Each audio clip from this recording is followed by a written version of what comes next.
मान लीजिए एक बिल्डिंग में आमने सामने दो कोठे हैं, तो वो दो कोठों में बहुत लड़ाइयाँ होंगी कि ये कस्टमर, मतलब वहाँ पे अगर एक लड़का, कभी कभी बहुत एंटरटेनिंग भी होता है कोठों में बैठना, क्योंकि कस्टमर आया और उसकी एक शर्ट इधर से खिंच रही है और एक शर्ट इधर से खिंच रही है और कस्टमर बेचारा एकदम परेशान हो रहा है कि मैं, बेचारा तो नहीं बोलूँगी मैं, कि मतलब मैं कहाँ जाऊँ, मुझे छोड़ दो, टाइप्स।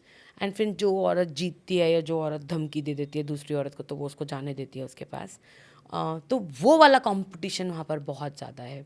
और कुछ हद तक because they are all traumatised, तो वो इमोशंस उनमें काफ़ी कम हो जाते हैं। मतलब पेन, या कोई दीदी रो रही है या कोई दीदी बीमार है, तो वो बहुत बॉदर नहीं करते हैं वहाँ पे।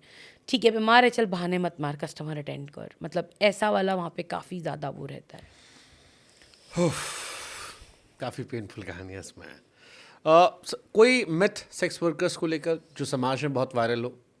यही कि सेक्स वर्कर्स नहीं होंगे तो रेप्स बढ़ जाएंगे। मुझे तो लगता है ये बहुत बड़ा झूठ है जिसको हम सच मानकर बैठे हुए हैं इतने सालों से, और इसलिए हम आंखें बंद कर कर बैठे हुए हैं। एक दिन में एक सेक्स वर्कर मैक्सिमम, जैसे जीबी रोड है यहाँ पे, तो जीबी रोड में कितने client maximum sex worker attend जो करते हैं? मैंने सुना है वो 70। 70 मर्दों के साथ एक दिन में?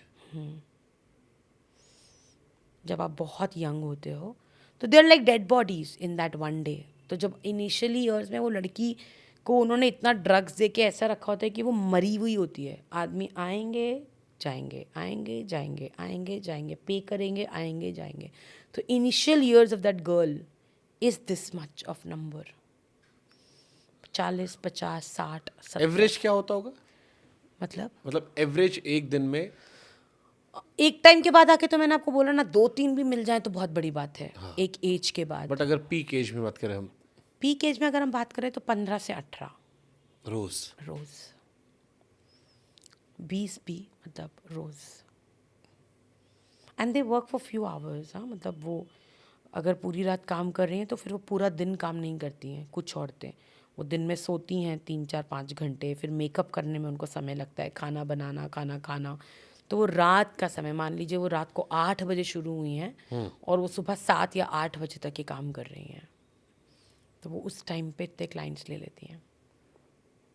तो हम इसे कैसे ठीक कर सकते हैं? सेक्स वर्कर्स की ज़िंदगी कैसे ठीक हो सकती है? मुझे लगता है बातचीत कर कर, क्योंकि अगर हम बात करेंगे और इसको मुद्दा समझेंगे तो शायद सरकार उठेगी। और ये एक लार्जर लेवल इश्यूज़ है। हम एनजीओज कोशिश कर रहे हैं, पर मुझे नहीं लगता है कि हम लार्जर लेवल पर इसमें कुछ बदलाव लेकर आ सकते हैं। तो अगर सुप्रीम कोर्ट ने ऑर्डर दिया है और अगर लार्जर लेवल पर हम इसको एज अ पॉलिसी बना दें और इम्प्लीमेंटेशन किस लेवल तक जा रहा है उसको भी अगर हम मॉनिटर करें और फॉलो अप करें, तो चीज़ें बदल सकती हैं। क्यों नहीं बदल सकती हैं? क्यों नहीं हम इंश्योर कर सकते हैं कि जीबी रोड के कोठों में 18 साल से नीचे की लड़कियां नहीं होंगी? हम कर सकते हैं ये इंश्योर। अभी यंगेस्ट लड़की कितनी बड़ी होगी वहाँ पे?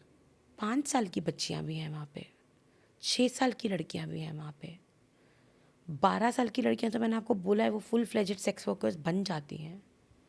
तो हम ये इंश्योर कर सकते हैं, लेकिन क्योंकि हम इतने लेवल पे करप्ट हैं कि हमें पैसा आ रहा है तो हमें लग ही नहीं रहा है कि हमें। तो मुझे लगता है बातचीत करना और एक्शन लेना, और चाहे छोटा छोटा, इन बच्चों को क्यों नहीं एडमिशन मिल सकता है स्कूल्स में, मगर हम नहीं दे रहे हैं।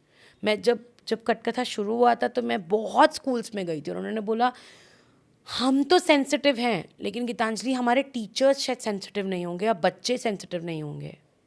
सो you, I mean, you make them sensitive. But फिर parents? So we have to make the parents. अगर मैं कल को अपने बच्चे को स्कूल भेज रही हूँ और मुझे पता है कि वहाँ पे एक जीबी रोड का बच्चा भी पढ़ने आ रहा है, मैं क्यों उस बच्चे को डिस्क्रिमिनेट करूँगी ना?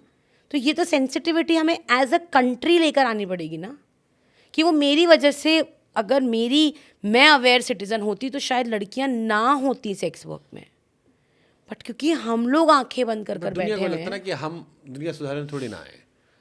हमारा बच्चा जो है वो, उनको लगता होगा शायद गलत संगत में जा रहा है, चला जाएगा, या ये सब बट बातें उनका ही उसे। बच्चा बहुत थोड़े सालों के बाद जीबी रोड के कोठों में जाएगा। ट्रू। तो फिर संगत आप डिसाइड नहीं कर सकते हो, लेकिन आप अपने बच्चे को सेंसिटाइज कर सकते हो। आप अपने कि हाँ बच्चे वो भी को पढ़ने आया और अवेयर वो कर सकते बेहतर हो। तरीके से आप नजरिया बदल सकते हो बच्चे का। एग्जैक्टली अगर आप उसे नजर और नजरिया दे दो तो एग्जैक्टली और वो बहुत इंपॉर्टेंट है हमारे लिए बात करना, हमारे लिए ये बात बचपन से ही बताना कि तुम क्योंकि लड़के पैदा हुए हो therefore you do not have extra rights over a woman. ये बात हम कब शुरू करेंगे करना, या कभी नहीं करेंगे, और हमेशा लड़का होने पर मिठाई बांटेंगे और लड़की होने पर मातम मनाएंगे।